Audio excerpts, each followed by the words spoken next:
네. 네.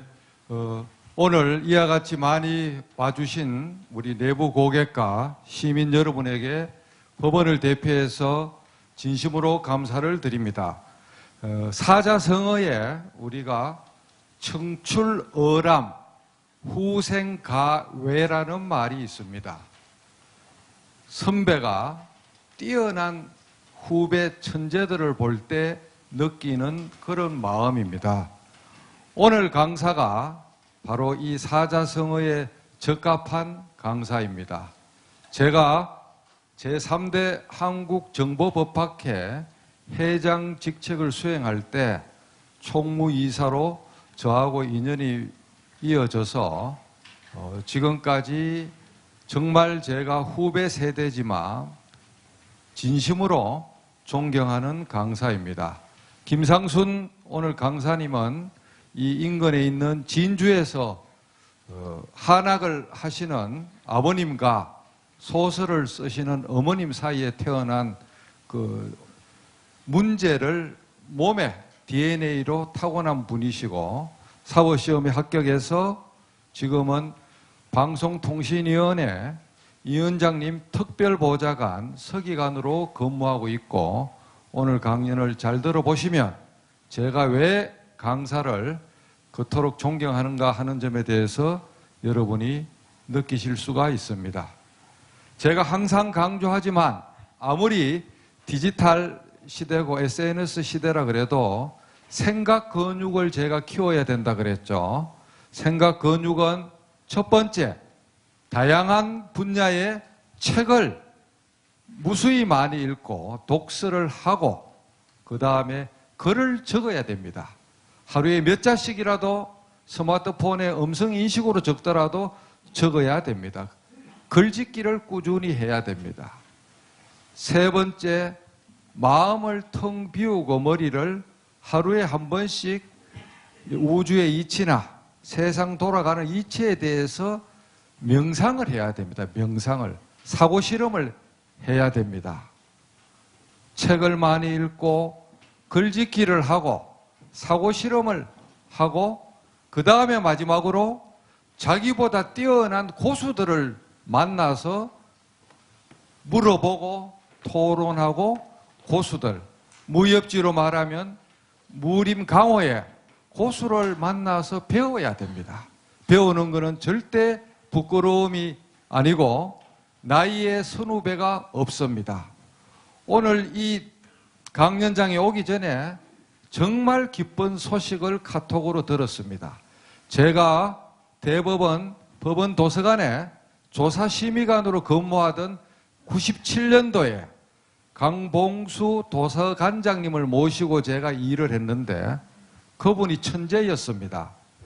지금 현재 법관들이나 대한민국의 모든 법조인이 쓰고 있는 종합법률정보라는 법률 데이터베이스가 있는데 그것을 제가 총괄할 때 그 원시적인 아이디어 발상을 도서관장님이 판사의 신분으로 소스 코드가 700쪽이나 되는 A4 사이즈로 당신이 그 당시 제 나이가 제 나이 또래고 저는 40대였는데 97년 그 당시에 강봉수 도서관장님이 프로그램을 700쪽을 직접 짰습니다. 여러분 아무도 못 믿을 거지만 제가 그 현장에 있기 때문에 제가 증언을 합니다. 그분이 그 뒤에 중앙법원장을 거쳐서 변호사를 2, 3년 하시다가 호련히 모든 것을 적고 미국의 캘리포니아 주립대학에 물리학 석박사 과정에 도전을 해서 60대 말에 올해 만 나이로 74세입니다.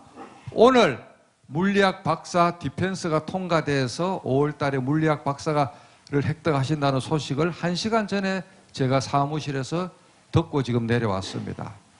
얼마나 대단한 일입니까? 결국 이 강봉수 전임 관장님, 제 마음에 영원한 마음속의 대법관이신 강봉수 관장님이 이와 같이 할 수 있었다는 것은 나이를 불문하고 마음속에서 일어나는 호기심과 탐구심, 열정의 불꽃을 나이를 무시하고 도전을 했기 때문에 그 어려운 미국 물리학 박사를 취득했습니다. 그분은 물리학 박사를 따서 교수를 하자는 것도 아니고 무엇 강을 내자는 것도 아닙니다.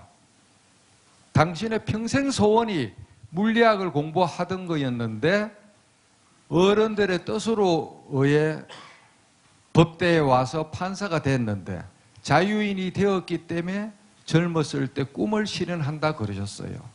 그래서 여기 앉아있는 특히 젊은 청년들은 74세의 물리학 박사를 딴 전직 판사도 있는 대한민국이니 흑수저, 은수저, 금수저 탓하지 말고 문을 두드리면서 전진해 보라고 감히 오늘 서두에 제가 인사말로 드립니다. 우리 김상순 변호사 서기관님은 진주 지역에 있는 대학을 나왔습니다. 그럼에도 불구하고 만인이 불허하는 이치까지 지금 올라가 있습니다. 그 역시 불굴의 의지로 노력했기 때문에 여러분들 앞에 강사로 설 수 있고 저 같은 선배한테서 청출어람 후생가해라는 최고의 찬사를 듣고 있는 것입니다. 그래서 여러분들이 세상 살아감에 있어서 팔뚝에 낀 완장이 중요한 것은 아니고 호기심이나 탐구심, 열정을 죽을 때까지 땅에 들어가는 그날 직전까지 가슴에 가지고 있는가 없는가에 따라서 그 사람의 인생이 성패가 결단이 난다는 것을 여러분이 명심하시고 오늘 최고의 강사를 앞으로 초청합니다. 서두가 길었지만 오늘 너무 벅찬 날이라서 이렇게 제가 사설이 길었습니다. 대단히 감사합니다.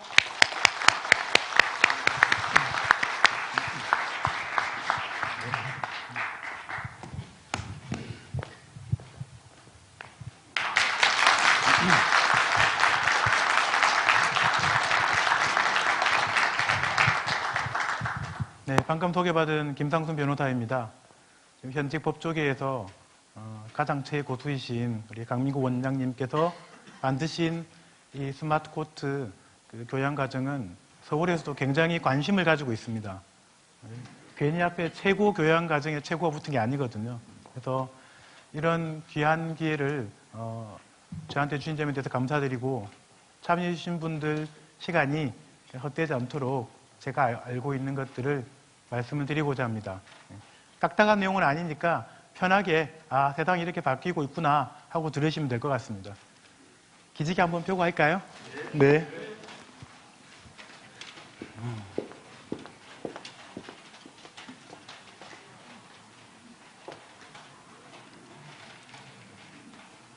시작을 하기 전에 작년에 시즌 1 때 제가 참석해서 강의를 했었고요. 오늘은 두 번째 강의입니다. 그래서 1년 사이에 세상이 얼마나 바뀌었는지를 일단 동영상 두 편을 연속으로 짧은 건데요. 보면서 말씀을 드리도록 하겠습니다.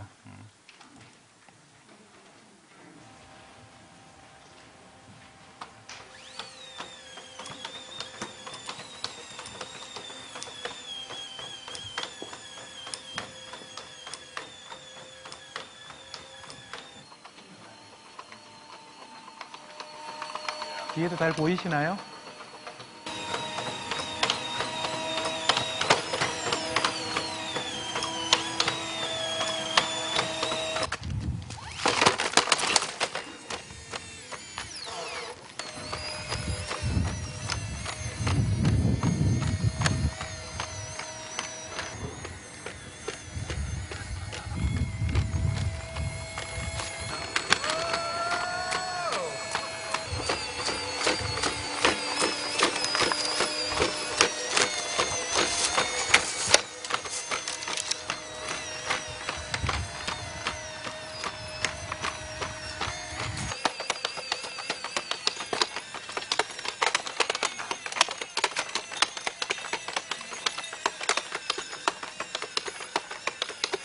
로봇 개입니다. 빅독이라는 애칭을 가지고 있는데요.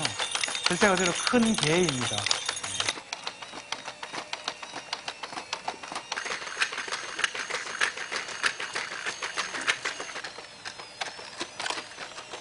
지금 저기 돌아가고 있는 게 센서인데요. 이걸 통해서 지금 지형지물을 감지하는 것입니다. 저기에 기관총을 달게 되면 그냥 그쪽으로 전쟁 머신이 됩니다.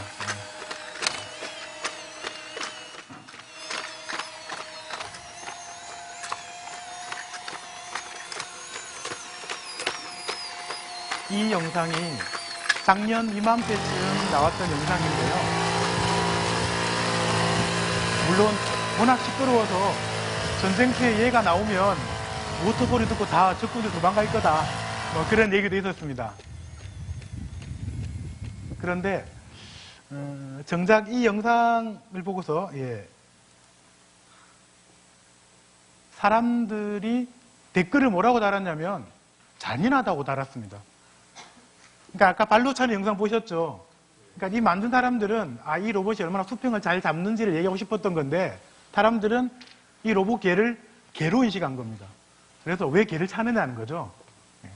아직까지 사람들의 인식이 이렇게 상징에 약합니다. 자, 그리고 1년이 지났습니다. 이거 지금 불과 지난달에 나왔던 동영상인데요. 이 회사가 1년 만에 어떻게 변했는지 한번 보시죠.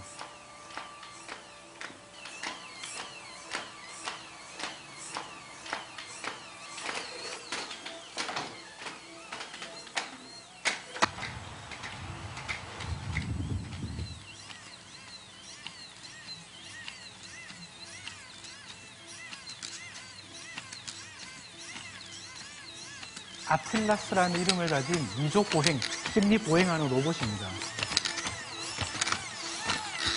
안 넘어집니다.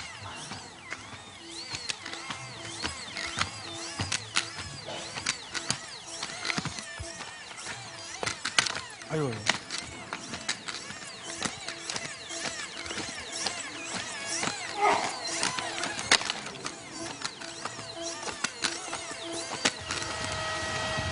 같이 산책을 하면서 걸어가고 있는 거죠, 이제. 일도 열심히 잘 합니다.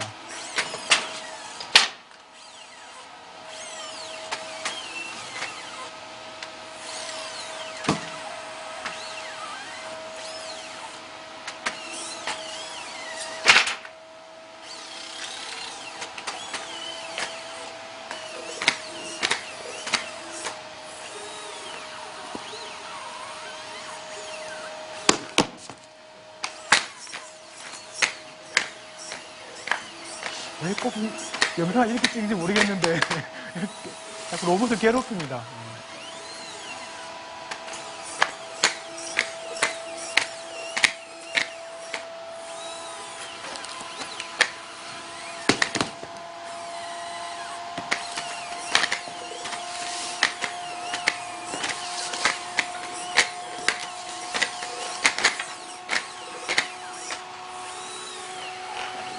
여러분 얼마 전에 알파고라는 바둑을 다루는 프로그램 인공지능 오버 보셨죠?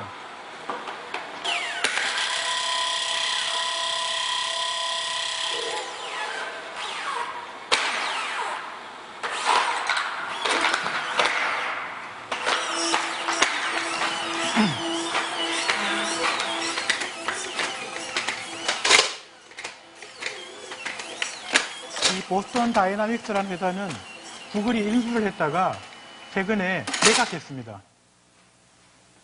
왜 매각했냐고 물었더니 뭐 여러 가지 이유가 있겠습니다만은 저 로봇이 알파고의 지능을 가지고 있으면 이제 곧 터미네이터가 되는 거 아니냐. 그래서 오히려 이미지에 도움이 안 된다라고 해서 팔았다고 하는데요. 세상이 이렇게 빨리 바뀌고 있습니다. 그래서 바둑 로봇의 마지막 버전은 지겠다 싶을 때 바둑판은 없는 로봇이라고 그러더라고요. 그래서 오늘 이 영상을 먼저 제가 강의를 하기 전에 먼저 틀어드린 이유는 오늘 제가 이 강의의 제목을 뽑은 이유이기도 합니다. 우리가 과학기술이 발달하고 이른바 ICT 발달 얘기를 하면 사람들은 계속 서양에서는 뭘 하고 서양에서는 뭘 하고 이렇게 얘기를 합니다. 근데 이런 과학기술들이 발달하는 것을 좀 더 큰 그림에서 우리가 어떠한 기준과 프레임을 가지고 바라볼 수는 없을까라고 생각을 했습니다. 그래서 예전에 인재들을 뽑을 때 과거 시험에서 인재를 말하는 기준으로 신원서판이라는 게 있습니다. 들어보셨죠? 예. 그래서 작년에는 신원서판의 서라는 것으로 제가 IT 기술이 이렇게 발달해 있고 그 중에서 이런 하드웨어, 이런 소프트웨어를 사용하면 여러분들의 생산성이 훨씬 더 향상될 수 있습니다라고 말씀을 드렸습니다. 무슨 말씀이냐면요. 조선시대의 명필인 한석봉, 이 사람은 글씨를 잘 쓰는 사람입니다. 글씨를 잘 쓰는 것만으로도 인재 대우를 받았고 벼슬을 했죠. 그런데 아시다시피 지금 여러분들은 손글씨를 잘 쓸 일이 없으시죠. 오늘만 하더라도 여기저기에 문자 메시지, 이메일, 카카오톡을 보내셨지만 펜으로 글을 안 쓰셨을 겁니다. 거슬러 보면 최근 며칠 동안 펜을 언제 잡아봤더라 하실 겁니다. 그러면 예전에는 이렇게 글씨를 잘 쓰는 것만으로도 인재였다면 지금 2.0 현대시대에는 어떤 기량을 갖춘 것이 예전에 그 한석봉에 비견할 만한 인재일까? 그래 생각했던 것이 하드웨어와 소프트웨어를 잘 다루는 것이 현대 버전의 명필이 아닐까라고 생각을 했습니다. 그래서 ICT는 시간과 공간을 전략하게 해주는 도구이자 현재와 미래를 예측하게 해주는 프레임입니다. 아까 영상에 보셨듯이 이제는 로봇들이 걸어 다니는구나, 혹은 물건을 나르기 시작하는구나. 그러면 내가 좀 더 물건을 잘 나르기 위해서 근육을 더 키워야지라는 건 더 이상 미래의 제 목표가 되어서는 안 됩니다. 다른 걸 해야죠. 기계가 더 잘할 테니까요. 그래서 이 미래를 예측하게 해주는 이 프레임, 즉 ICT 기술에 대한 지식을 가진 상태에서 목적을 가지고 그 도구대로 활용하려는 노력들이 굉장히 중요해집니다. 그래서 신원서판이라는 예전의 그 과거의 기준들은 현대 시대에는 조금 더 다르게 변형되어서 여전히 우리가 받아들일 만한 기준이고 척도가 된다고 생각합니다. 즉 우리가 인재가 되려면 어떤 기량을 갖춰야 할 것인가? 예전의 인재들은 신원서판을 갖춰야 된다고 했는데 그러면 신원서판이라는 것이 현대 시대에도 여전히 유효한 것인가? 조금만 관점을 바꾸면 여전히 유효할 수 있다는 것이 제 생각입니다. 그래서 작년 시즌 1 때는 즉 하드웨어 소프트웨어에 대해서 말씀을 드렸고요. 오늘은 여러분께 언에 대해서 말씀을 드리려고 합니다.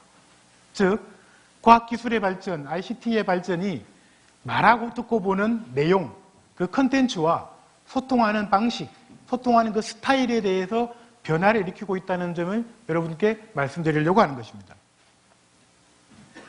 자, 요 슬라이드 기억나시는지 모르겠는데요. 신원서판의 언이라는 건 매끄럽고 품이 있으며 논리적으로 말을 잘하는 사람을 언변이 좋은 사람이다 라고 얘기합니다. 예전엔 달변가라고 하면 그 사람은 충분히 인재 취급을 받았었죠.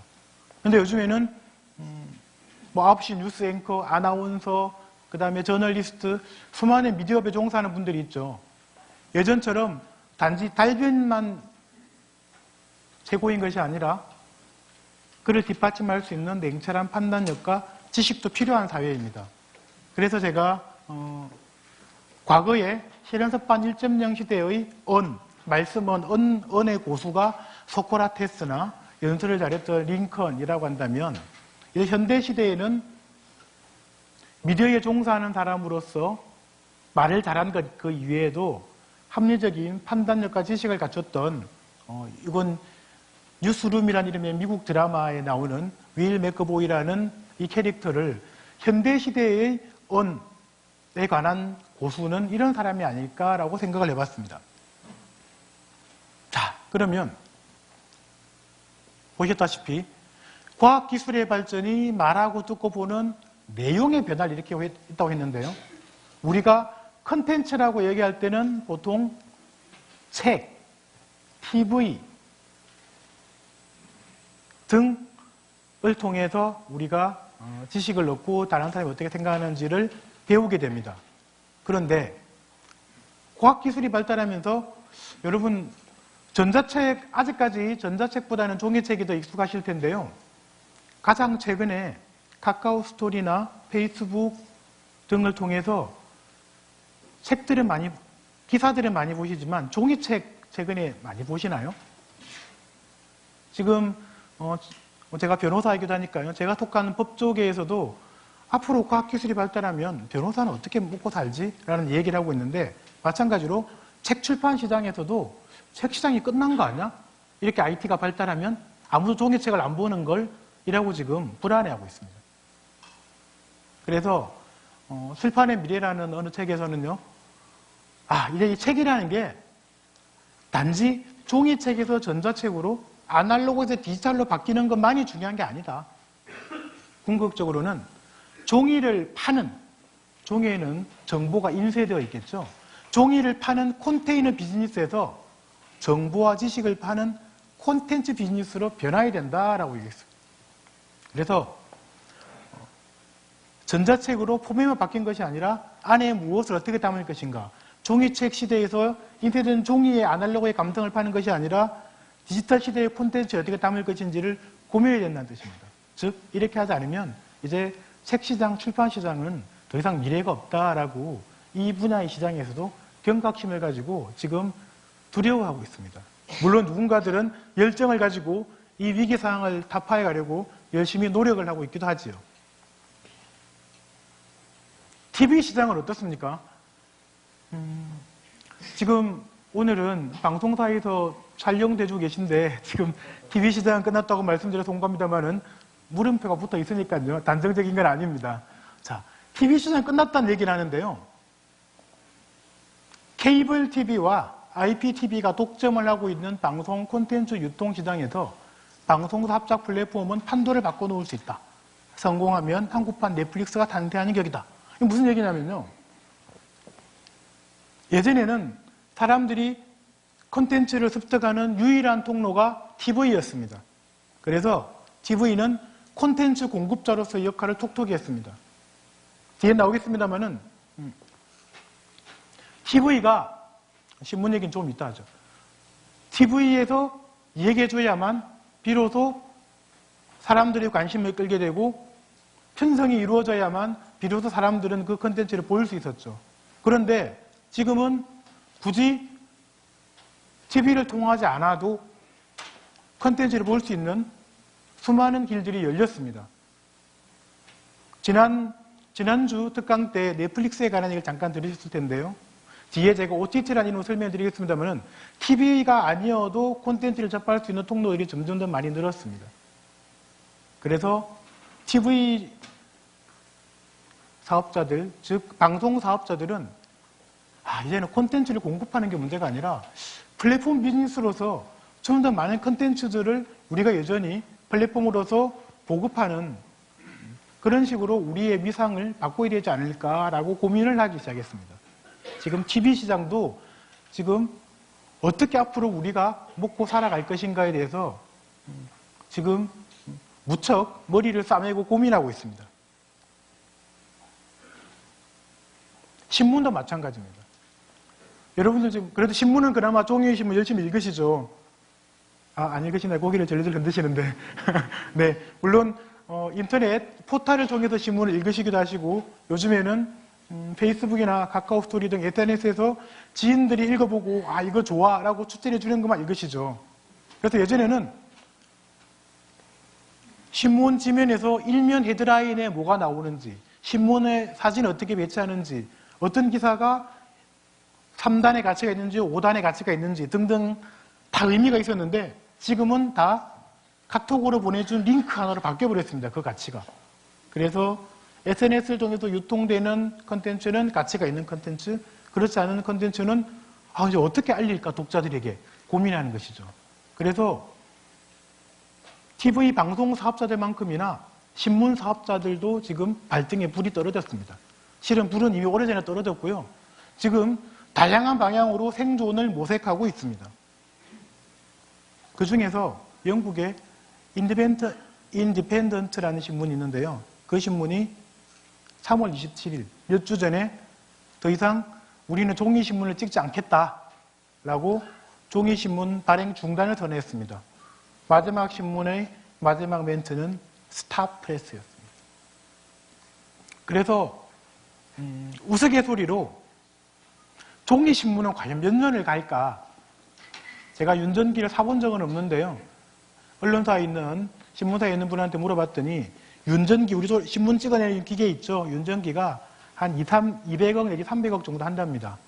그래서 한 번 사면은 투자를 했으니까는 비용을 회수해야 되겠죠. 말하자면 본전을 뽑아야 되겠죠. 그래서 종이신문의 미래는 윤전기 수명에 달렸다라고 얘기를 하는 겁니다. 그런데 지금 윤전기의 수명이 다 되어가는 우리나라의 신문들이 5년 후 10년 이내에 윤전기 수명이 끝나가는 신문사들이 등장합니다. 그래서 이 신문사들은 윤전기를 다시 재구매해서 앞으로 몇십 년간 신문을 계속 찍을 것이냐, 아니면 이제는 오로지 온라인과 디지털로 승부를 걸 것이냐를 지금 고민해야 되는 시기입니다. 이렇게 하니까 이제 변호사인 저에게 이런 질문을 합니다. 그럼 이제 변호사들 끝난 거 아닌가? 인공지능이 다 대처를 해버리면. 혹은 법원에 와서 이런 말씀드리기 뭐합니다만, 이제 기계가 다 인공지능이 대처해버리면 로봇 판사들 나오면 이제 판사들은 뭐 먹고 사나요? 뭐 이런 얘기를 합니다. 뭐 알파고 얘기를 요즘에는 이 얘기를 하면서 안 넣으면 시대에 뒤떨어진 사람으로 오해를 하기 때문에 제가 하나 넣긴 했는데요. 다들 이 경기 잘 보셨죠?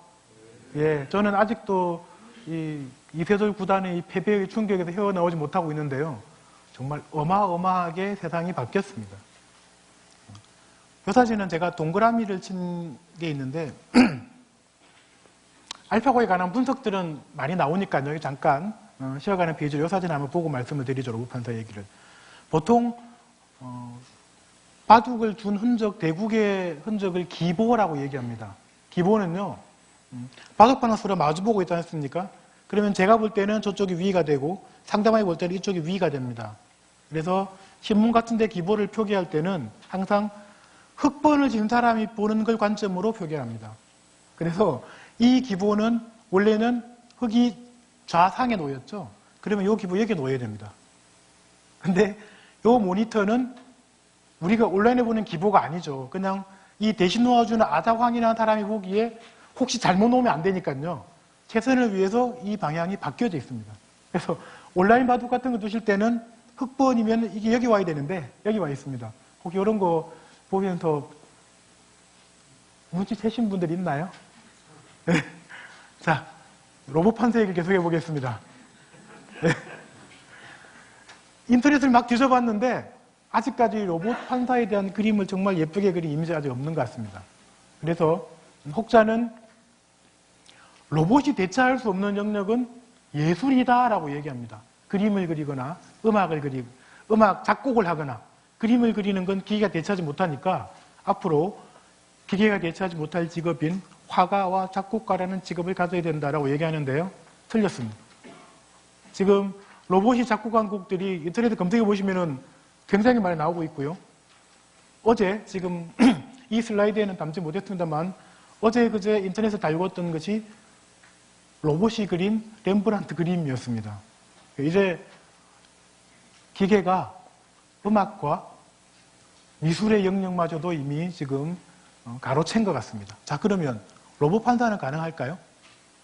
이 질문을 받으면 저는 항상 이렇게 대답을 합니다. 여러분들 야구 좋아하시는지 모르겠는데요. 야구라는 경기는 규칙이 있습니다. 룰집이 꽤나 두껍습니다. 그래서 법조인 중에서는 야구광들이 많습니다. 그리고 그분들은 야구 규정집을 가지고 얘기를 하거든요.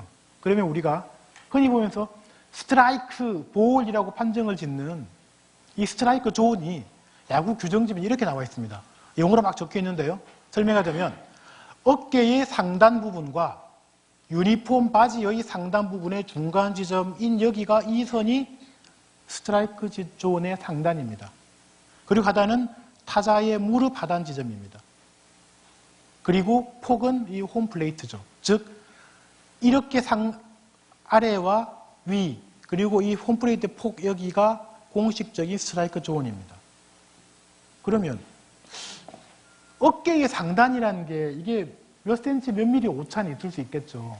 즉 스트라이크 존이라는 규정 자체가 이미 판단하는 사람에 따른 오차를 허용하고 있는 규칙입니다. 그래서 어느 심판은 이거 스트라이크 얘기할 수 있고 어느 심판은 볼이라고 얘기를 하겠죠. 그러면 과연 현대과학기술로 이걸 전자화 못할까요? 전혀 어렵지 않을 겁니다. 일단 공에다 센서를 집어넣고요.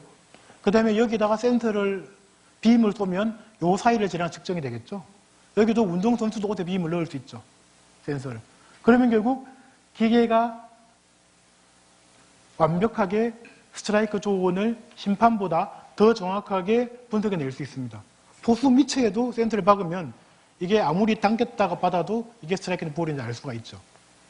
그런데 왜 메이저리그에서는 여전히 사람이 이렇게 스트라이크 아웃 이렇게 얘기를 할까요? 이게 우리가 그렇게 하도록 하겠다라고 서로가 룰에 승복했기 때문입니다. 즉 재미없다는 거죠. 혹은 그런 오심오판도 경기의 일부분이라는 것입니다. 그래서 지금은 그 편차를 줄이기 위해서 보조적으로는 로봇, 비디오 판독, 그 다음에 컴퓨터 분석 등을 통해서 교정을 하긴 합니다만 여전히 메이저리그에서는 인간 심판이 주가 되고 있습니다. 그래서 로봇이 스트라이크 아웃 이렇게 판단 내리면은 보는 재미가 떨어지잖아요. 왜냐하면 로봇이 야구 경기를 보는 게 아니라 사람이 보는 것이니까요. 그래서 알고리즘 재판이 가능할까? 혹은 법률가는 끝난 거 아니냐라고 누가 물어본다면 저는 메이저리그가 없어지면 이라고 얘기합니다. 그런데 앞으로 어떻게 될지 충분히 메이저리그에서 기계가 인간 심판을 보조하듯이 지금 법조인들도 이미 컴퓨터의 조력을 지금 받고 있거든요. 예전엔 두꺼운 법전을 가지고 다니던 것을 지금은 스마트폰으로 법령정보 앱을 통해서 법을 바로 확인하죠. 저만 해도 종이로 된 법전을 최근에 뒤적거려 본 지 오래됐습니다. 그리고 궁금하면 사이트에 들어가서 검색을 하죠. 그러니까 로봇 재판하니까 아까처럼 유형으로 된 로봇이 대신 재판하고 대신 변론하고 대신 서면을 쓰는 걸 착각을 하거나 혹은 오해할 수 있는데 실은 이미 로봇 변호사, 로봇 판사는 이미 우리 곁에 와 있는 겁니다. 다만 아직은 인간들, 휴먼들의 합의가 안 된 탓에 여전히 사람이 대신하고 있을 뿐이겠죠. 자, 그래서 제가 지금 굉장히 극단적으로 끝났다라고 썼는데요. 이건 조금 극단적으로 표현을 해봤습니다. 경각심을 한번 가지시라고요. 정확히 말하자면 급격하게 변하고 있다라는 게 맞을 겁니다. 생각해보면 아이폰이 우리나라에 들어와서 카카오톡이라는 무료 문자 메시지 앱을 통해서 지인들과 스마트폰으로 찍은 사진을 어디서든 교환하고 소통할 수 있게 된 지가 채 10년이 되지 않았습니다. 예전에 강의를 할 때는 제가 뭔가 잘못 얘기를 하면요. 눈썰민 학생들 혹은 지적 호기심이 충만한 학생들은 노트에 메모했다가 집에 가서 데스크탑 PC를 찾아보고 교수님, 변호사님 지난번에 하셨던 말씀 틀렸는데 라고 얘기를 합니다. 지금은 제가 얘기하면 바로 그냥 손 안에서 꺼내서 검색해보군요. 아닌데요 라고 얘기를 합니다. 네, 급격하게 세상이 변하고 있죠. 그래서 이런 급격한 변화는 콘텐츠를 소비하는 방식의 변화를 가져왔습니다. 그리고 콘텐츠 제작 방식도 변하게 됐죠.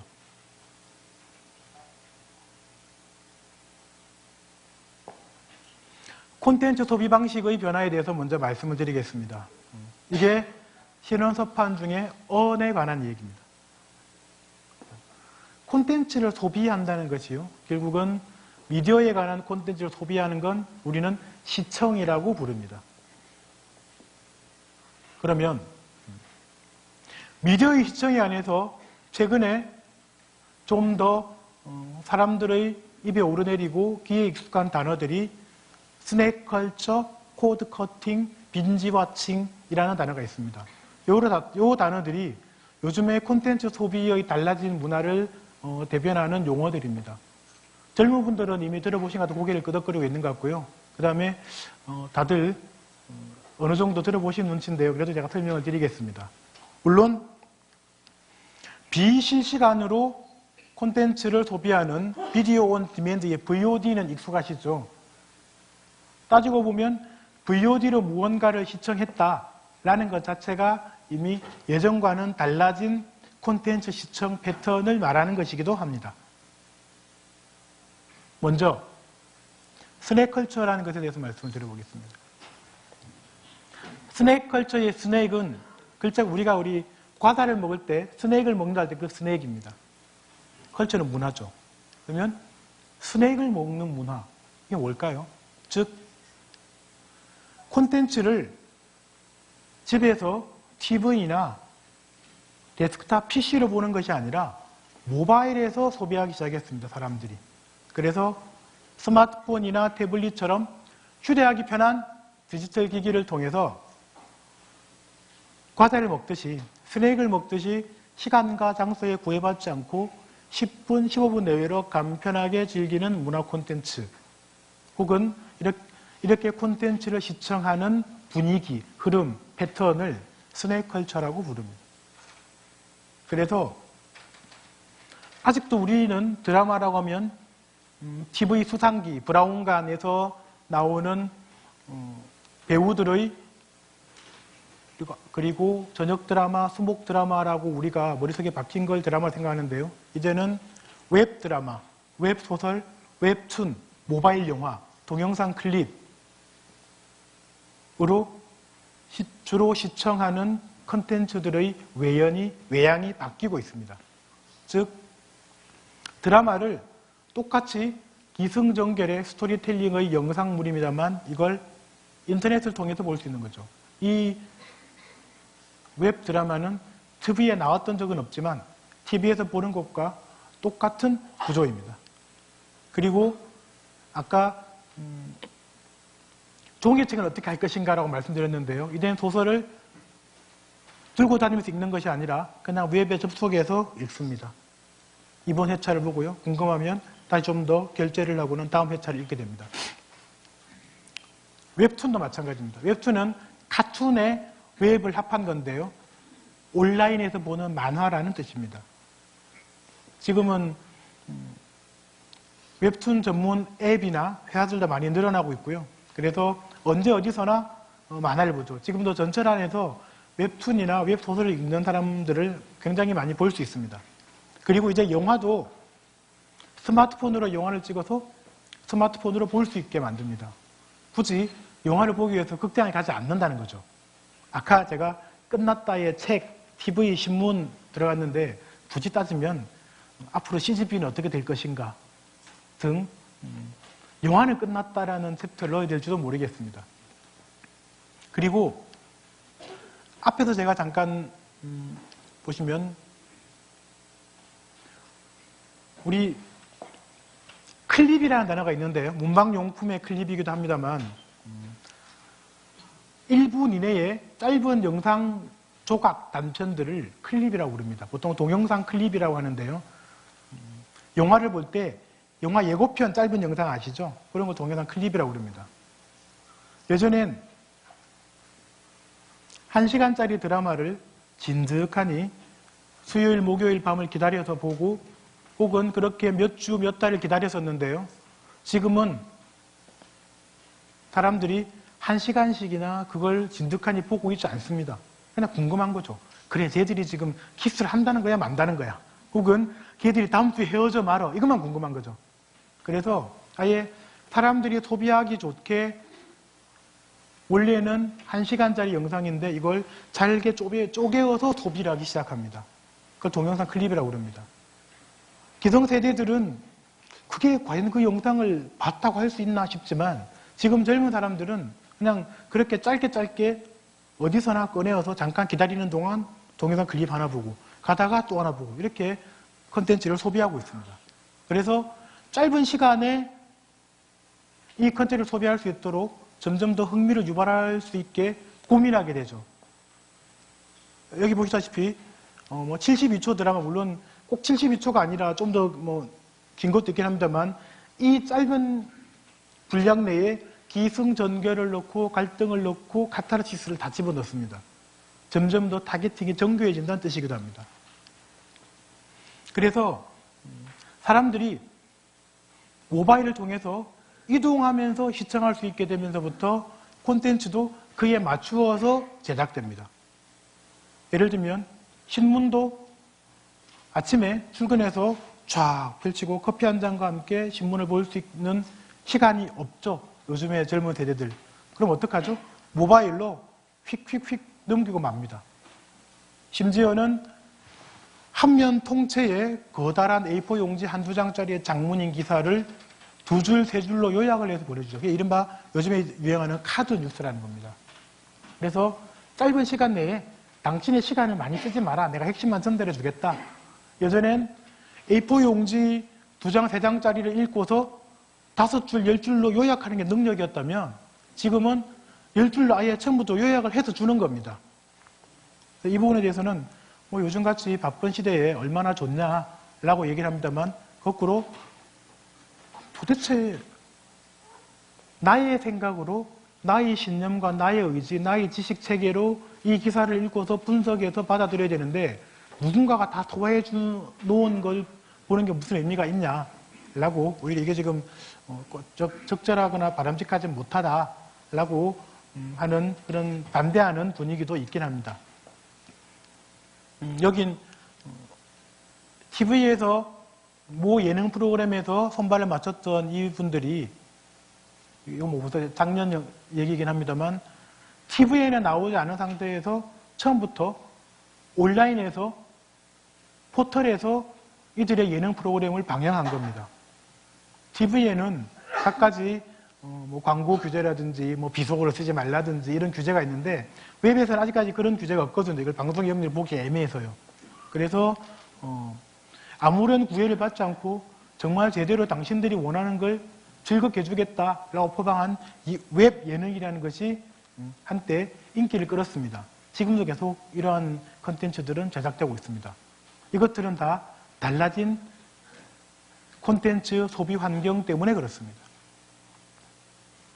자, 코드 커팅, 우리는 뭐 제로 TV란 말을 쓰기도 하는데요. 코드 커팅의 코드는 우리 유선 방송할 때 유선의 선이 있지 않습니까? 케이블을 자른다는 뜻입니다. 즉 유로 케이블 방송 시청자가 가입을 해지하고 인터넷 TV, OTT 등 새로운 플랫폼으로 이동하는 현상을 코드 커팅이라 부릅니다. 쉐이빙은 면도한다는 뜻인데요. 코드 쉐이빙은 처음에는 한 200가지, 400가지 채널이 나오는 그런 고급 프리미엄 상품을 쓰다가 그것 말고도 볼 게 많은데 내가 하루 종일 TV만 보고 있을 것도 아니고 라고 해서 그냥 채널 400개 다 나올 필요 없고요. 그냥 50개만 나오게 해주세요. 라고 해서 요금제를 좀 더 저가의 요금제를 바꿔서 갈아탑니다. 그래서 이걸 좀 더 깎아냈다고 해서 면도하다 쉐이빙에서 코드 쉐이빙이라고 부르기도 합니다. 저가 요금제를 갈아타는 현상을 말하는 거죠. 즉 예전에는 TV가 아니면 콘텐츠를 볼 수 없었고 물론 극장에 가서 영화를 보긴 하지만 신문이 아니면 뉴스를 볼 수 없었다면 지금은 볼 수 있는 채널들이 굉장히 많아진 거죠. 유통 방식들이. 그래서 점점 더 아까 얘기했듯이 TV 방송 사업자들이 지금 점점 더 지금 위기가 심각해지고 있는 거죠. OTT라는 단어는요, 오버 더 탑, 우리 셋탑박스의 그 탑입니다. 그래서 초기에는 셋탑박스 같은 단말기를 통한 서비스, 인터넷을 통해서 이런 컨텐츠들을 볼 수 있는 서비스를 말했는데요. 지금은 인터넷을 통해 제공되는, 인터넷을 통해서 동영상 서비스를 보는 걸 OTT라고 그럽니다. 즉 크롬캐스트나 다른 미러링 동글을 꽂아서 TV를 통해서 유튜브를 볼 수 있기도 하지 않습니까? 그러면 분명히 TV 수상기를 통해서 보니까 이건 TV 컨텐츠인데 인터넷 컨텐츠죠. 그러면 거기서 영상 VOD를 인터넷을 통해서 보게 되면 이게 과연 전파를 통해서 TV 드라마를 보는 거랑 어떤 차이가 있을까요? 사실상 차이가 없다고 봐야죠. 보는 사람 입장에서는. 그래서 이 OTT라는 것이 지금 방송가를 태풍처럼 휩쓸고 있습니다. 자, 그러다 보니 어떤 변화가 일어났냐면요. 과거에는 TV 시청이 방송사업자가 정한 편성에 따라 프로그램을 시청하는 선형적 형태였습니다. 종이신문에 보면 TV 프로그램 표가 나오죠. 그게 한편으로는 우리에게 정보를 제공하는 것이기도 하지만 또 한편으로는 우리가 이렇게 하겠습니다라고 방송사업자가 자신들의 계획을 알려야 됩니다. 그리고는 그대로 따라야 되고요. 그 시간을 어겨서는 안 되는 것입니다. 그래서 선으로 쭉 이어져 있다고 해서 리니어란 표현을 씁니다. 그런데 OTT 서비스는 시간, 장소, 그리고 스크린은 시청자 직접 선택하는 비선형적 형태로 바뀌었습니다. VOD를 생각하시면 됩니다. 제가 이번 주 주말 드라마를 놓치고 복면가왕에 이번 주는 과연 가왕이 6연속, 7연속 했을까 말았을까를 예전에는 본방사수해서 봐야 되잖아요. 그런데 지금은 VOD를 통해서 어제는 벚꽃놀이 가느라고 못 봤으니까 교통체증에 그냥 조용히 헤드셋을 쓰고 이따가 저녁에 자기 전에 볼래. 이제 할 수 있다는 것입니다. VOD를 통해서. 그래서 소비자에게는 편성표, 어떤 방송을 할 것인가라는 편성표보다는 검색창이 더 의미가 있어졌습니다. 무엇이 재밌는지. 그리고 복면가왕 몇 화가 지금 업로드되었는지 안 되었는지. 그래서 편성표는 이제 의미가 없습니다. 편성표를 보면서 오늘 저녁 9시 꼭 이걸 봐야지라고 기다리는 시청자들의 숫자가 점점 줄어들고 있다는 뜻입니다. 그래서 채널 편성권의 의미가 축소했다는 것은 또 한편으로는 VOD 콘텐츠의 매출이 상승하고 있다는 겁니다. 그래서 예전에는 이 방송 본방 사수하는 사람들이 많아지고 그 앞뒤로 광고를 어떻게 붙일 것인가가 중요했다면 지금은 본방 사수하는 사람보다는 VOD를 통해서 자기들이 편한 시간에 내가 알아서 보고 싶어하는 사람들이 더 많다는 겁니다. 그러면 VOD를 통해서 매출을 올릴 수 있는 방법은 없을까? 유료로 할까? 광고를 붙일까? 이렇게 고민하는 부분이 예전하고는 달라지게 된 것입니다. 그래서 OTT 서비스는 VOD라고 생각하시면 될 것 같습니다. 기존의 TV 콘텐츠 이용에서의 시공간적 제약을 해체하고 채널 선택권이 아니라 개별 프로그램 선택권을 보장합니다. 그래서 굳이 OTT 서비스를 볼 때는 본방 사수를 할 필요가 없습니다. 그냥 VOD로라도 우리 콘텐츠 봐주세요라고 해서 팬들에게 충성도를 호소할 때도 관점이 달라집니다. 그래서 이제는 매체 중심이 아니라 개별 콘텐츠 중심으로 이동하고 있습니다. 아까 종이책이 어떻게 앞으로 바뀔 것인가에 대한 말씀을 드렸었는데요. 이제는 그동안 방송이라는 것이 콘텐츠 플랫폼으로서 이러한 뉴스, 드라마, 시사, 교양 이런 것들을 잘 하나로 묶어서 패키지해서 패키지로 보내주는 역할을 했다면 지금은 그냥 디지털 스토어입니다. MBC 검색해서 복면가왕, KBS, K팝스타 이런 검색을 하는 것이죠. 지금 그래서 이게 최근 논의도 아니고요. 이미 2015년, 14년, 13년 계속 방송업계 종사하는 사람들이 이제 우리 어떡하지? 세상이 이렇게 확확 바뀌고 있는데 방송도 굉장한 장치 산업이거든요. 그래서 지금 신문사가 윤전기를 교체할지 말지를 고민하듯이 방송사들도 같은 고민을 하고 있는 것입니다. 자, 이제는 콘텐츠 제작 방식이 바뀌고 있습니다. 지금 제가 강의 버전을 최근에 바뀐 업데이트부를 포함해서 2버전을 보내드렸는데 지금 아마 첫 번째 버전 영상인 것 같은데요. 잠시 제가 한 1초 정도 이 슬라이드만 설명하고 멈췄다가 제대로 된 최근 버전의 슬라이드로 다시 강의를 계속하겠습니다. 그래서 로봇이 로봇이 재판을 하고 로봇이 기사를 쓰게 할 수는 없을까? 혹은 알고리즘에 의해서 기사를 쓸 수 있지는 않을까? 그러면 좀 더 인건비 절감할 수 있을 텐데 등 언론에서 로봇이 미친 혁신의 결과로 로봇 저널리즘이라는 것이 대두하고 있습니다. 좀 이따 설명을 드리고요. 그 다음에 VR이라는 단어 요즘에 스마트폰 기어나 오큘러스 리프트 등을 통해서 많이 보셨을 텐데요. 버추얼 리얼리티, 가상현실이라고 그러죠. 그러면 가상현실을 저널리즘에 접목할 수 없을까라고 하는 VR 저널리즘이라는 얘기를 하고 있습니다. 또한 이제 수동적으로 콘텐츠를 시청하는 것이 아니라 내가 직접 한번 만들어보면 어떨까라고 해서 1인 방송이라는 것이 등장하고 있습니다. 제작하는 패턴이 이제는 수동적에서 능동적으로 바뀌는 것이죠. 그래서 멀티 채널 네트워크라는 MCN이라는 단어가 최근 급부상하고 있습니다.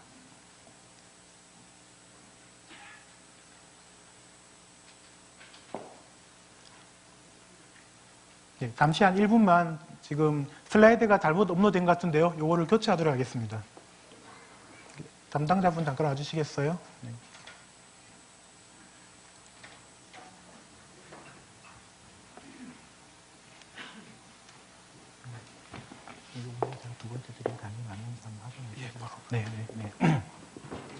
자, 먼저 로봇 저널리즘 일단 말씀을 좀 드리겠습니다. 로봇 저널리즘 하니까 로봇이 어떤 가치 판단에서 기사를 쓴단 말이지? 라고 해서 로봇 저널리즘에 대해서 오해를 하고 우려를 하고 있습니다. 그런데 알고리즘 저널리즘, 컴퓨테이셔널 저널리즘 같은 용어들은 인간을 로봇이 대체할지 모른다라는 우려를 가지게 됩니다. 로봇 작성하는 로봇 기사, 컴퓨터 어시스티드 리포팅, CAR이라고 그러는데요. 로봇 기사 영역은 스포츠, 주식시장, 기업 매출 등 재무성과 등에서부터 비정형적 데이터 이르기까지 계속 확장되고 있습니다. 그러면 과연 로봇 기자가 기자의 일자리를 뺏을까 하는 문제가 생길 수 있습니다. 아까 로봇 판사가 인간을 대체할 것인가랑 똑같은 결론인데요. 아직은 알고리즘을 만드는 개발자가 인간이고 개발자가 알고리즘을 위해 참고하는 기사의 원형은 기자에게 있다. 그래서 로봇이 더 잘할 수 있는 일과 기자가 더 잘할 수 있는 일을 상호 보완적으로 결합하면 저널리즘이 오히려 지금보다 좀 더 발전하고 진화할 수 있다라고 현재 수준에서는 결론 내리고 있습니다. 자, 기사사 제가 한번 읽어보겠습니다.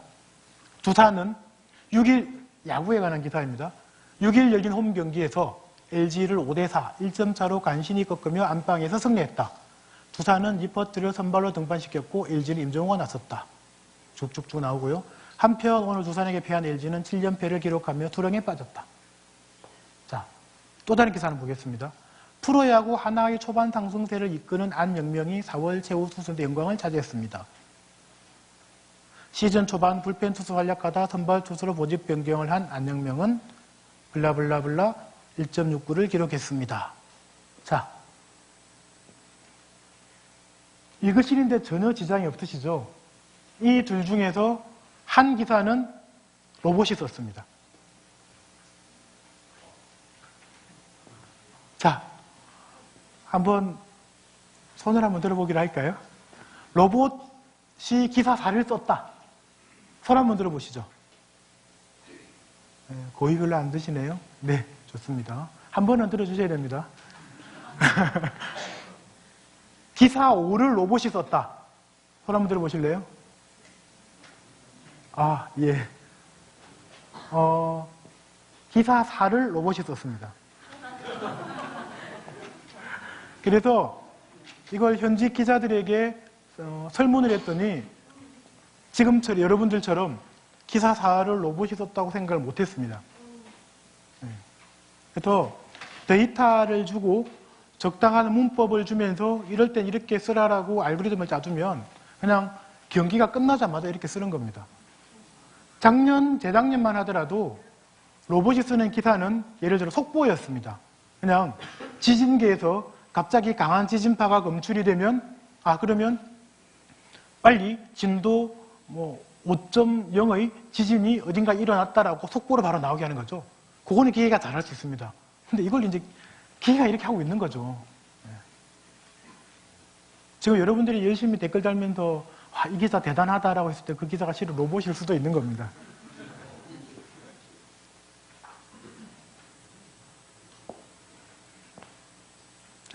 이건 VR 저널리즘이라는 건 비교적 최근에 유행하고 있는 건데요. 일단 VR은 이런 그 기기를 쓰고 사방을 둘러보면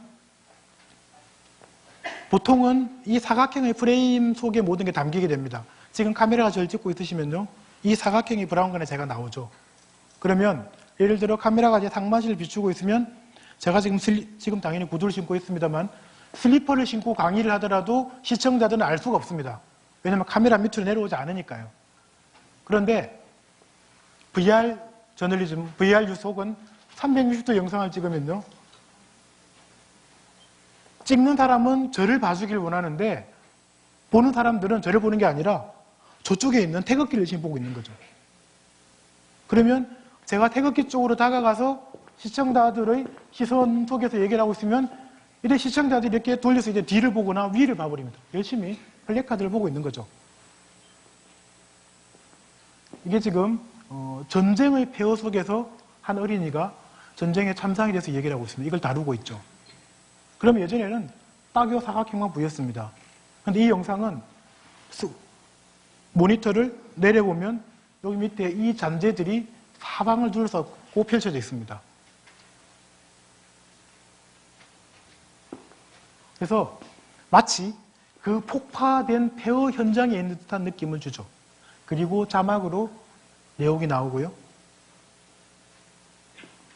그래서 지금 VR로 된 콘텐츠들이 점점 더 많이 많아지고 있습니다. 아직은 초기 단계여서 스포츠 경기라든지 예를 들면 여기에 VR 카메라 세워두면 360도로 저를 찍기도 하지만 객석을 찍기도 하는 거죠. 그래서 360도 장면을 염두에 둔 촬영을 저널리즘에 접목하려고 하는 VR 저널리즘, 현장감 있는 뉴스가 과학기술이 발달함에 따라 새로운 미디어 영역으로 조금씩 시도되고 있습니다. 저는 이 부분을 아직까지 그 부분에 대해서 많이 논하고 있는 분은 아직 없습니다만 이런 관점에서 한번 보고 싶습니다. 예전에는 뉴스에서는 신문사가 공급해주는 뉴스를 읽었습니다. 즉 신문사 편집 데스크가 설정한 그 프레임으로 세상을 바라봤죠. 거기서 일면에 배치하면 아 이거 중요하구나 이고요. 그런데 포털 시대로 넘어가면서 어떻게 되었습니까? 네이버 일면에 나와야만 중요한 뉴스인 거죠. 그런데 지금처럼 여러분들이 SNS를 통해서 뉴스를 보게 되면요. 나의 페이스북 담벼락 알고리즘으로 나의 뉴스피드에 올라오지 않는 뉴스는 내가 보지 못하는 뉴스가 되는 겁니다. 그래서 예전엔 어떻게 하면 뉴스 일면에 강조할까라고 고민했던 것을 지금은 어떻게 하면 이 사람의 담벼락에 올릴 수 있을 것인가로 고민하게 되는 겁니다.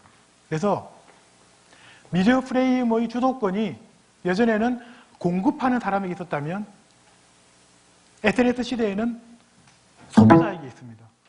내가 그 신문사를 나의 뉴스피드에 등장하게 만들어버리면 내가 소비하는 것이거든요. 그래서 내가 정보를 찾아가는 것이 아니라 정보가 나에게 오는 시대입니다.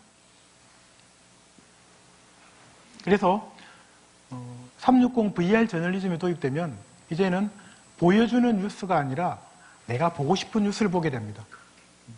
스포츠 경기 현장에 360도 촬영할 카메라를 탁 두면요. 방송 경기에서는 공만 따라다니죠. 그런데 저는 제가 좋아하는 박지성 선수만 볼 수 있는 거죠. 그랬을 경우에 내가 전달하려고 하는 바와 시청자가 받아들이려고 하는 것이 충돌될 때 지금은 시청자가 우선합니다. 그럼 어떡하죠? 이제 문법이 바뀌어야죠. 그래서 앞으로는 좀 더 시청자에게 이미 빼앗겨버린 그 주도권을 방송사업자 혹은 콘텐츠를 만드는 사업자들이 다시 찾아오기 위한 노력이 벌어지게 될 것입니다. 그리고 지금 여러분들이 스마트폰으로 사진을 찍어서 SNS에 올리시죠. 마찬가지로 이제는 여러분들이 동영상을 찍어서 여러분들이 올리시게 되죠. 즉 방송 콘텐츠, 뉴스 콘텐츠의 소비자인 것이 아니라 여러분들이 제공자가 될 수 있습니다. 그게 이른바 1인 방송이라는 것인데요. 이 부분에 대해서 마지막으로 설명을 드리겠습니다.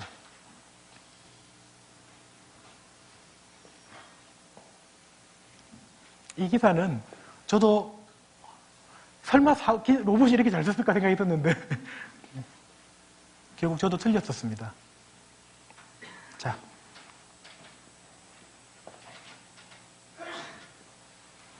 사실 우리나라 사람들이 IT 부문에 있어서도 굉장히 총명하고 똑똑한 사람들입니다. 지금 페이스북의 원조가 뭐 다들 싸이월드라고 얘기하지 않습니까? 그랬듯이요. 1인 방송에서 아프리카 TV라는 게 있습니다. 그러니까 뭐 자유로운 카메라라는 뜻이지 이게 아프리카, 남아프리카, 북아프리카 지역의 아프리카는 아닙니다만 여기서 개인들이 직접 자기가 방송을 제작해서 사람들에게 보여주기 시작했습니다. 그래서 그런 사람들을 BJ라고 부르고요. 그런 사람들에게 와 당신 너무 멋져요, 잘해요라고 응원을 보내고 아이템을 방송을 제작하는 BJ에게 보내는 걸 별풍선이라고 부릅니다. 즉 일종의 시청료이고 수신료인 셈입니다. 그래서 아프리카 TV라는 곳에 가면 지금 수많은 사람들이 지금 방 안에서 웹캠을 통해서 자기가 영상을 제작해서 사람들에게 보여주고 있습니다. 보여줄 게 정 없으면 근데 보여주고 싶다. 그러면 먹는 모습을 보여주는 거죠. 그게 요즘 TV에서 인기를 끌고 있는 먹방이라는 것이죠. 먹는 방송. 네. 그래서 먹방이 가지고 있는 의미는 뭐냐면요. 더 이상 나는 시청자이고 소비자인 것이 아니라 내가 콘텐츠를 생산할 수 있고 심지어는 저렴한 비용 내지는 들지 않는 아예 비용이 제로인 상태에서 영상을 제작할 수 있다라는 즉 누구나 콘텐츠 생산자인 시대가 바뀌었다는 뜻입니다. 콘텐츠의 소비 취향이 어떻게 바뀌었냐면요. 읽는 것에서 듣는 것으로 바뀌었죠. 그리고 듣는 것에서 보는 것으로 바뀌었습니다. 예를 들면 불과 3, 4년 전에 여러분 나는 꼼수다류의 팟캐스트가 유행했던 시절이 있었지 않습니까? 그전에는 우리가 컨텐츠를 텍스트를 읽었습니다. 그리고 운전하면서 또 읽을 수 있게 혹은 운전하면서 콘텐츠를 소비할 수 있게 읽어주는 책, 즉 라디오 방송 같은 VOD 라디오인 것이죠. 그게 팟캐스트였다면 지금은 이제 보는 것으로 바뀌었습니다. 그래서 이렇게 한번 내가 만든 콘텐츠가 비록 녹음이지만 누군가들은 이걸 가지고 즐거워하는구나를 느낀 사람들이 이제는 보여주는 것에 도전한 것이죠. 그래서 수동적으로 정보를 수용하는 것이 아니라 능동적으로 생산하고자 시도했습니다. 1인 방송의 제작자들은 TV 9시 뉴스를 시청하고 팟캐스트를 듣다가 급기야는 모니터에 달린 웹캠 앞에 직접 나선 보통의 사람들입니다. 이때만 하더라도 웹캠이라는 표현을 썼습니다. 즉 데스크탑 PC의 모니터 위에 달린 캠이라는 뜻이죠. 그런데 지금 여러분들 다들 이제 스마트폰 하나씩 가지고 계시잖아요. 이제 웹캠이라는 단어를 쓰지 않습니다. 모바일로 내가 직접 이 현장에서 찍을 수 있는 거죠. 그 얘기는 요 다음 슬라이드부터 좀 더 상세하게 말씀을 드리겠습니다. 그래서 올드 미디어, 즉 신문, TV 등 올드 미디어의 뉴스를 페이스북, 카카오 스토리 등등 소셜미디어가 전파를 합니다. 그래서 많은 사람들이 카톡을 통해서 뉴스링크가 막 옵니다. 그래서 갑자기 화제가 되죠. 여러분들 뭐 카카오톡으로 받은 글 혹은 그런 뉴스링크들 많이 받으시죠. 좋은 말들. 그러면 이게 화제가 되면 이제는 신문기사에 이러이러한 콘텐츠 SNS상에서 화제라고 하면서 또 다시 뉴스에 나옵니다.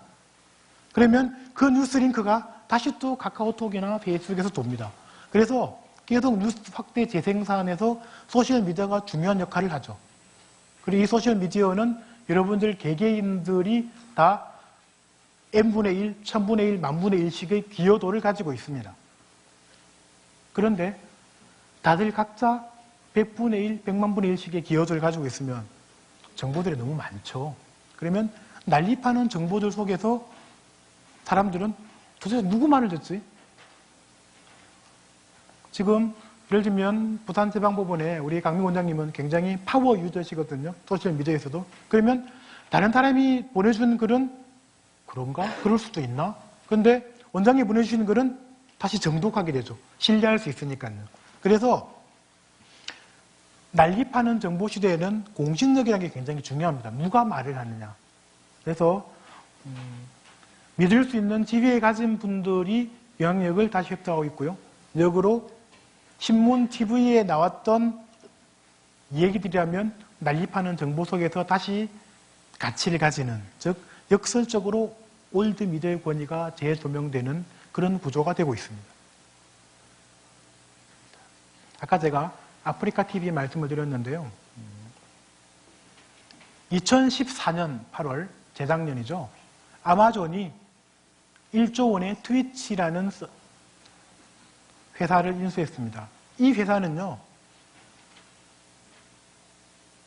이 사람이 얘기를 하고 있고요. 게임을 하고 있습니다. 그리고 그 게임에 대해서 옆으로 가봐요, 핸들을 꺾어보세요라고 이 방송을 시청한 사람들이 댓글을 달고 있습니다.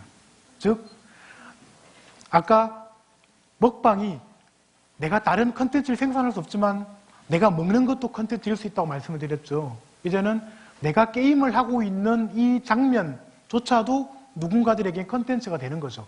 잘하면 잘하는 대로, 못해서 우스꽝스러우면 그 우스꽝스러운 대로. 그래서 트위치라는 게임 전문, 아까 먹방의 대응되는 용어로 글쎄요, 게임방이라고, 그럼 PC방이 있으니까. 어쨌든, 게임 방송하는 회사를 인수했습니다. 실제로, 여기서 게임을 한번 하게 되면요, 이 게임의 매출이 올라갑니다. 그래서, 또 다른 형태의 광고 플랫폼이 될 수도 있고요. 여기서 사람들끼리, 나 이렇게 하니까 좋던데라고 서로 막 소통을 하면서 서로 알아갑니다. 이 사람에게 도네이션하고 돈을 줄 수도 있고요. 자, 제가 웹캠의 시대가 갔다고 말씀을 드렸는데요. 2015년, 작년 3월, 작년 이맘때쯤입니다. 그러니까 아까 빅독이 네 발로 지금 개가 걸을 때 그쯤입니다. 그때 트위터가 1,000억 원의 페리스코프라는 회사를 인수했습니다. 뭐냐면요. 여러분들이 알고 있는 트위터는 SNS의 가장 소셜미디어의 위상을 개개인에게 급격하게 높여줬던 거의 첫 번째 미디어라고 볼 수 있는데요. 위력적인. 이제는 텍스트가 아니라 방송을 하는 겁니다. 그래서 트위터의 나의 팔로워들에게 페리스코프 앱을 통해서 생방송을 할 수 있습니다. 그래서 여기 부산지방법원에 오니까 좋아요라고 예전에 트위터를 날렸다면 그냥 페리스코프 앱을 열어서 지금 부산지방법원에서 제가 강의하고 있는 중입니다라고 해서 제 스마트폰으로 이렇게 한번 쫙 돌려서 여러분들 보여주면 되는 겁니다. 그리고 이렇게 셀카도 한번 찍고요. 그래서 이제는 내가 나의 팔로워 수만큼의 시청자를 거느린 방송 제작 일이 된 것입니다. 이건 무료입니다. 누구나 할 수 있죠. 그래서 뉴스거리가 될 만한 걸 모든 사람들이 뉴스화시킬 수 있습니다. 굳이 제가 두 번째 버전으로 며칠 전에 수정본을 드렸던 이유가 이것 때문에 그런데요. 2016년 1월 달에는 IBM이 1,500억 원의 유스트림을 인수했습니다. 유스트림도 개인이 다른 사람들에게 영상 서비스를 제공할 수 있는 사이트입니다. 주로 거의 1인 방송에서는 시초격을 할 수 있는, 시초는 아닙니다만 어쨌든 굉장히 선구적으로 앞서갔던 서비스인데 모바일 시대에 제대로 적응하지 못하는 바람에 지금은 조금 다른 현상을 쓰이고 있는데요. 여전히 이런 행사를 지금은 방송국에서 카메라를 잡아주시지만 예전에는 유스트림 서비스를 이용한 스마트폰으로 촬영을 해서 이 사이트에 올려서 볼 수 있었습니다. 그래서 각종 여러 가지 행사들을 여러 사람들에게 영상으로 동시 중계할 때 유용했던 서비스였는데 결국 IBM 인수를 해갔습니다. 뭔가 할 것 같아요, 이제. 그래서 내년, 내후년에는 또 이게 어떤 방식으로 또 여러분들에게 또 충격을 줄지 모르겠는데요. 그리고 지난주에 페이스북이 라이브 확장 기능을 도입했습니다. 지금 여러분들 페이스북 쓰시면서 페이스북 친구들 많으시죠? 그래서 페이스북 친구 혹은 친구는 아니지만은 나의 게시물을 보는 팔로우들이 늘어나면 이 사람이 온라인에서의 파워 유저라는 얘기를 듣는데요. 페이스북에서도 생방송을 할 수 있게 됐습니다. 근데 트위터가 페이스코프를 인수했을 때는 이게 별로 뉴스가 안 되었습니다. 그런데 지금 학교에서 지금 대학생들께서도 지금 강의를 들으시는 분이 있는 것 같은데 요즘 젊은 친구들은 거의 다 페이스북으로 소통을 합니다. 그래서 페이스북에 친구들이 공유해주는 뉴스 기사를 우선으로 읽거든요. 근데 여기서 내가 친구들에게 뉴스를 생방송할 수 있고 혹은 셀레브리티가 유명인이 자기가 직접 올린 영상들을 페이스북을 통해서 볼 수 있다라고 하면 이제 아까 VOD, OTT 얘기했는데 이제는 거기조차도 안 가고 페이스북 안에서 페이스북이 주는 정보만 볼 수 있는, 그래서 오히려 시야가 좁아질지도 모르는 그런 지금 중요한 기로라고 저는 생각을 합니다.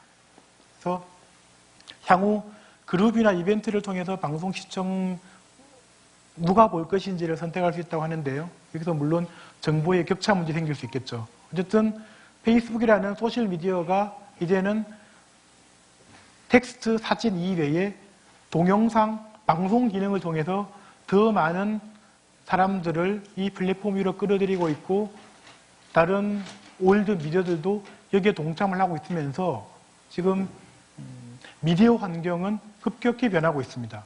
심지어는 기업들도 광고를 할 때 TV에 광고를 하는 것이 효과적일까? 아니면 신문, 라디오, TV, 인터넷, 그 다음에 디지털 샤이니지, 전단지, 요즘에는 페이스북이 아니라 더 효과적이라고 해서 다들 페이스북으로 몰리고 있거든요. 또 신원서판 중에서 제가 미디어 환경의 변화를 말씀드리고 있는데 소셜미디어가 점점 더 작년, 재작년보다 훨씬 더 그 위력이 커지고 있다는 말씀을 제가 오늘 드리고 싶은 가장 중요한 것 중에 하나입니다. 자, 스냅챗이라는 것이 있는데요. 이것도 SNS입니다. 지금 여러분들 해킹 우려 때문에 카카오톡에서 텔레그램이라는 사이트로 많이 넘어가셨죠. 스냅챗이라는 SNS는요, 메시지 폭파 기능이 있습니다. 즉 다시 말하면 내가 어딘가에 뭔가 흔적을 남기면 그 흔적을 지우고 싶어 합니다. 근데 이 스냅챗은 그냥 자동적으로 5초, 10초, 30초면 그 영상, 그 글이 사라집니다. 그래서 주로 미국의 젊은 10대들 사이에서 선풍적인 인기를 끌고 있는 메신저 서비스입니다. 우리나라 카카오톡처럼 여러분들 젊은 친구들 카카오톡으로 소통할 때 보면은 그냥 크크크로 그냥 한 문장을 만들죠. 우리는 나는 언제 어디서 뭐 했습니다인데 이 사람들은 무료니까요. 돈이 안 드니까 그냥 짧은 메시지를 계속 주고받는데 이게 사실은 굳이 저장해 놓을 필요가 없는 것이기도 하거든요. 근데 스냅챗은 자동으로 휘발되어 버립니다. 영상도 마찬가지입니다. 그냥 한때에 그냥 잘못 판단해서 예를 들어 연인과 키스씬을 영상을 촬영했다. 헤어지면 어떡하죠? 근데 요즘에는 스냅챗으로는 이 영상은 자동적으로 없어지기 때문에 10대들이 이제 거리낌이 없어진 겁니다. 왜 스냅챗 말씀드리냐면요. 메신저, 사람들이 많이 쓰는 메신저 서비스에 이제 미디어들이 달라붙기 시작을 했기 때문에 그렇습니다. 스냅챗은 아주 오래전부터 여기 보이는 CNN 보이시죠? 친구들이랑 스냅챗에서 얘기를 나누다가 화면 한번 옆으로 슉 돌리면 이 화면이 나옵니다. CNN 누르면 CNN에서 지금 현재 가장 재밌는 뉴스를 막 듣는 거죠. 그러다 재밌으면 친구한테 다시 보내주고 그러다 다시 친구들이랑 크크크 얘기를 하고 사진 찍어서 올리고, 그래서 미디어를 소비하는 패턴이 점점 더 급격하게 찰나적이고 휘발적으로 바뀌고 있습니다. 그래서 젊은 층이 소비하고 있는 미디어, 바라보는 미디어와 그다음에 중년, 장년층이 소비하고 바라보는 미디어가 사실은 전혀 다릅니다. 어떻게 보면 외계어라 볼 수도 있는. 그래서 미디어들이 점점 더 개인화되고 있습니다. 그래서 예전엔 나도 MBC 뉴스를 어제 봤고 친구도 MBC 뉴스를 보고 얘기했다면 지금 누군가는 CNN을 보고 누군가는 MBC 뉴스를 보고 누군가는 뉴스를 안 보고 사람들이 점점 더 다양해집니다. 그래서 똑같은 컨텐츠를 봤지만 누군가는 본방사수를 하고 누군가는 VOD를 통해 보죠. 그 다음에 누군가는 TV를 통해 보고 누군가는 전철 이동 중에 스마트폰으로 보고 스마트폰으로 볼 것이냐 TV를 볼 것이냐 태블릿으로 볼 것이냐 시청기기도 개인화되죠.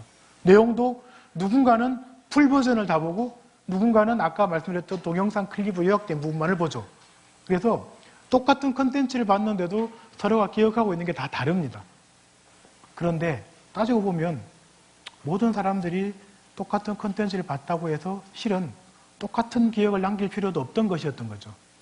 그래서 이게 한편으로는 파편화되고 분절화되고 있다 얘기하지만 또 한편으로는 이게 그만큼 각자의 개성이 제대로 신장되고 발현되고 있는 것일지도 모르겠습니다. 긍정적으로 보자면요.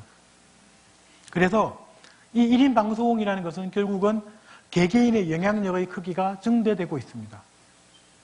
예를 들면 예전에는 뉴스에 제보를 하면 뉴스 데스크에서 그 뉴스를 채택 안 해버리면 그만이죠.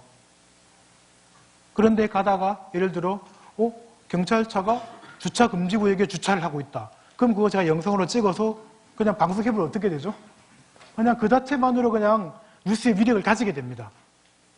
그래서 개개인의 영향력의 크기가 소셜미디어 시대, 즉 신원섭한 언 2.0 시대는 엄청나게 크고 달라지게 되어 있습니다. 따지고 보면 누구나 다 말할 권리, 표현할 권리가 있고 누군가에게 내 생각을 알릴 권리가 있는데요. 예전에는 특별한 허가를 받은 사람만이 누군가에게 좀 더 잘 알릴 수 있었고 뭐 윤전기를 소유하든 중개소를 소유하든 말이죠. 그렇지 않은 사람들은 단순히 이야기를 듣기만 했었죠. 그런데 지금은 나도 스마트폰으로 동영상 1인 방송을 제작해서 사람들에게 알릴 수 있고 공감할 수 있게 된 겁니다. 좀 더 거창하게 표현하자면 이런 거야말로 국민 주권이 제대로 실현되고 있는 게 아닌가 뭐 그런 생각도 듭니다.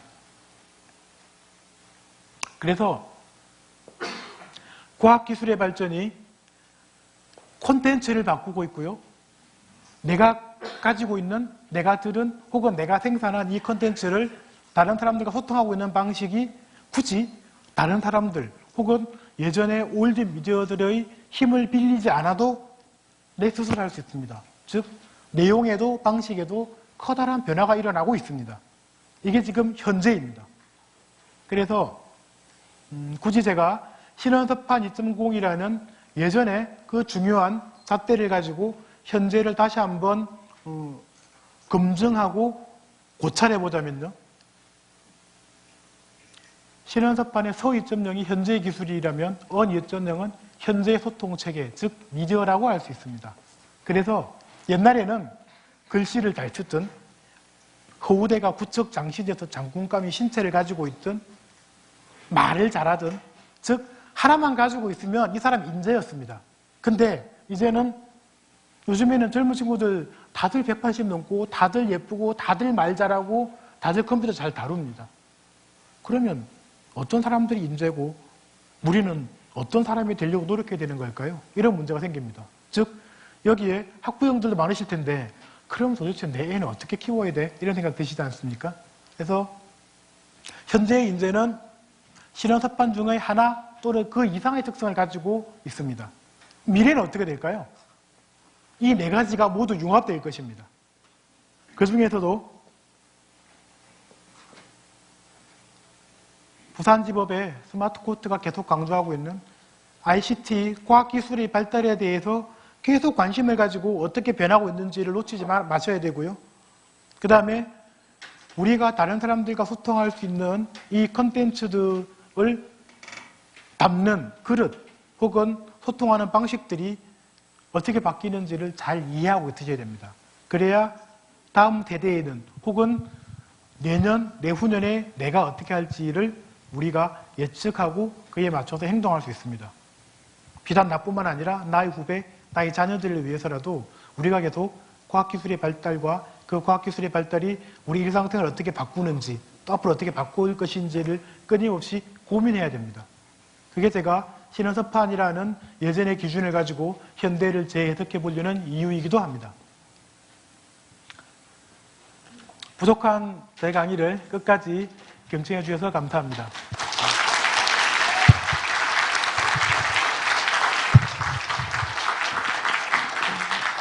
네, 다시 한번 큰 박수를 좀 부탁드립니다. 제가 시간이 한 5분 정도 있기 때문에 전체를 소화해서 제 나름대로 요약을 하겠습니다. 과거에 한석봉 시대에 붓글씨 잘 쓰고 인물 잘 생기고 하는 그런 전통적인 신원서판이 우리나라 인재의 등용 기준으로 강조되었습니다.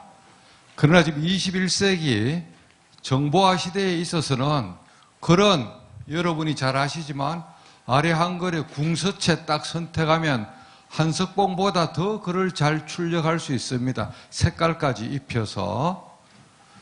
그래서 지금은 세상의 프레임이 바뀝니다. 지난 8일 날, 4월 8일 날 미국에서 전기차를 만든 테슬라의 CEO 앨런 머스크가 뭔 돈키호테식 성공을 했는가 하면 엄청난 무게의 100톤이 넘는 그 추진체 로켓을 우주 성층권까지 쏘아 올려서 그전에는 그 로켓을 다 내버립니다. 그죠? 로켓 밑에 추진체가 다 그냥 바다로 낙하돼서 다 없어지는데 그 1단 로켓을 그대로 역추진해 갖고 태평양에 있는 떠다니는 부표에다가 그냥 그대로 그냥 착 회수를 했어요. 우주여행을 10분의 1로 줄이는 겁니다.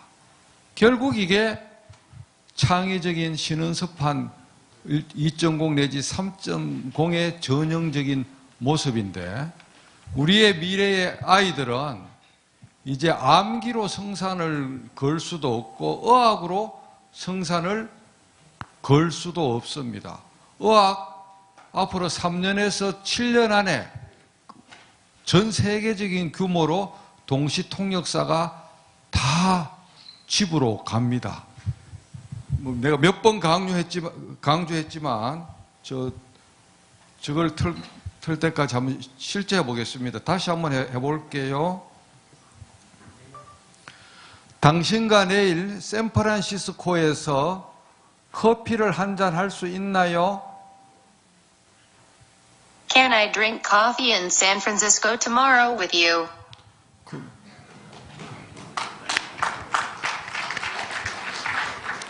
내일 당신과 오사카에서 데이트를 할 수 있나요?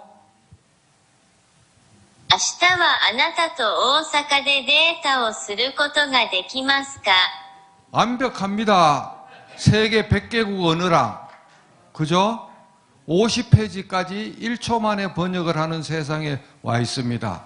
신원서판에서 말과 글이 따로 있는 게 아닙니다. 말하면 바로 글로 입력되는 건 제가 부산법원에서 목이 터져라 하고 지금 외치고 있죠.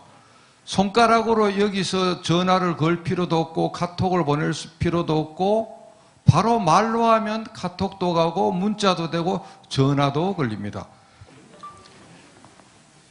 김상순 전화. 김상순 카필회원 2015님에게 전화합니다. 직장 또는 휴대전화 중 어디로 걸까요? 전화번호가 2개 있을 때는 직장하고 휴대전화 중에서 어디로 걸까요? 이제 거래합니다. 그죠? 지금 뭐 부팅하는데 시간이 걸리는 모양인데 뭐 하나만 몇 초간 보여드리고 싶은데 정말 이게 세상의 그 패러다임이 바뀌고 있습니다. 그래서 우리의 아이들은 전공이 무엇이 되든지 간에 신원서판 2.0, 3.0에 맞게 소프트웨어를 가르쳐야 됩니다. 초등학교, 중학교, 대학교, 문과, 이과 구분이 없어집니다. 테슬라의 전기차가 지금 3, 4일 만에 35만 대를 예약해서 팔아치웠어요. 35만 대. 뭐 일주일도 아니고 한 달도 아닙니다. 왜? 엄청난 창의성으로 아무도 흉내 낼 수 없는 그걸로 지금 뛰어가는 거죠. 페이스북이 아까 김상순 보좌관도 이야기했지만은 별게 아닙니다. 우리 대한민국이 최초로 시도했던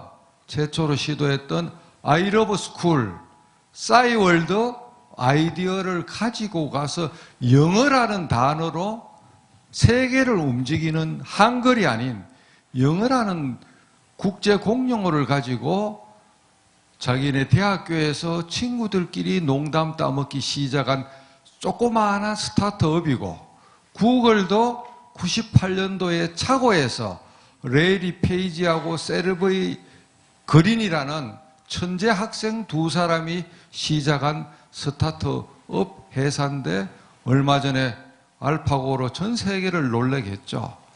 이건 결국 뭐냐?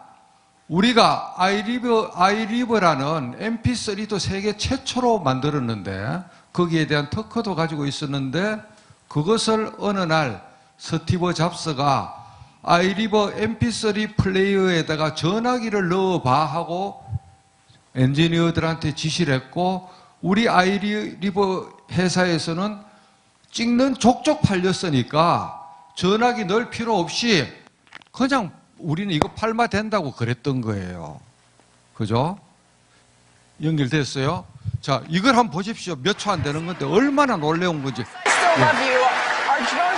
이거 방송용 불 좀 끌 수 없어요, 전부 다? 네.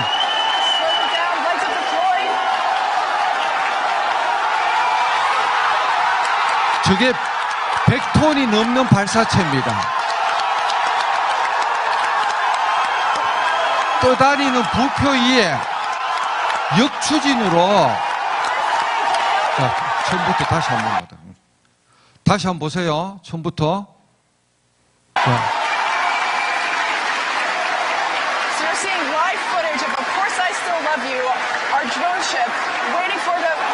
한번 보세요. 어떻게 내려오는가. 양옆에 산발이가 딱 펴집니다. 자, 됐어요. 떠다니는 바다의 부표 위에 저 수십만 킬로 위에서 좌표를 잡아서 오는데, 저거는 소프트웨어의 힘입니다. 껍데기의 힘이 아닙니다. 공기를, 대기권을 진입할 때 그게 타면 안 되거든요. 역추진해서 속도를 줄여서 안 타게 그 올라갔던 이 어마어마한 무게의 1단 추진체를 바다에 떠 있는 무인 플랫폼에다가 자기가 알아서 좌표를 찾아서 딱 앉게 하는 거는 미국 정부 기관인 나사도 못한 거를 앨런 머스크라는 개인이 벤처기업, 스타트업 기업 스페이스X라는 사전 5기 4번을 실패했어요. 4번을. 이번 4월 8일 함께 5번째 시도에서 성공했습니다. 저 양반은 샌프란시스코에서 LA까지를 진공 튜브에다가 기계를 넣어서 총알처럼 가는 초고속 이동수단을 만들어서 30분 만에 앞으로 5년 내지 10년 안에 주파시키겠다는 프로젝트를 하고 있습니다. 똑같은 사람이. 서울서 부산까지 10분에서 15분 만에 오는 겁니다. 그렇게 공간과 시간이 없어지는 거예요. 그죠? 우리가 이런 세상에 살고 있습니다. 그러나 불행하게도 우리는 이제 나로 프로젝트를 러시아를 넘어서서 어떻게 쏘아 올리냐 그거 연구하고 있어요. 얼마나 갈 길이 뭡니까? 그래서 여기 앉아있는 젊은 학생들이 다 집에 갔는지 모르겠지만 학생 여러분들의 어깨에 우리의 미래가 달려가 있고 그것을 확실하게 우리가 세상을 보는 눈으로 우리의 자식들을 의사, 판사, 검사, 변호사, 회계사 만들어봐야 다 헛방입니다. 예. 그거 아무 의미가 없어요, 이제 앞으로는. 왜?